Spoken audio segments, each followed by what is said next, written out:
Mundra police station અને cyber cell ભુજની સંયુક્ત કામગીરીમાં મુન્દ્રા જીઆઈડીસીના ગોડાઉન નં.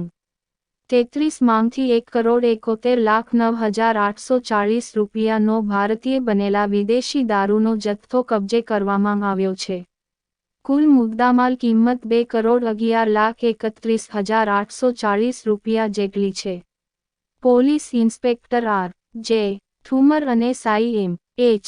જાડેજાની ટીમે બાતમીના આધારે રેડ કરી વિક્રમસિંહ વાઘેલા અને રામદેવસિંહ જાદવને ઝડપી લીધા.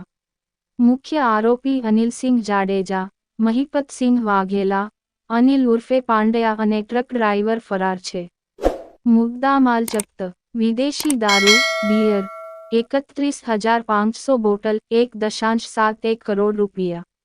ટ્રકાર જે19 જે 5475 લાખ રૂપિયા. બોલેરો 5 લાખ રૂપિયા. આઈસર ટ્રક 10 લાખ રૂપિયા. મોબાઈલ 15,000 રૂપિયા. રોકડ 7,000 રૂપિયા. આરોપીઓ દારૂ છુપાવવા માટે ચોખાનું ભૂસું પેકિંગ તરીકે ઉપયોગ કરતા હતા. ગોડાઉન ભાડે લેવા સંબંધિત દસ્તાવેજો પણ મળી આવ્યા છે અને તેમની તપાસ ચાલુ છે. મુન્દ્રા પોલીસ, સાયબર સેલ અને સમગ્ર સ્ટાફની આ કાર્યવાહી ગણનાપાત્ર ગણાઈ રહી છે.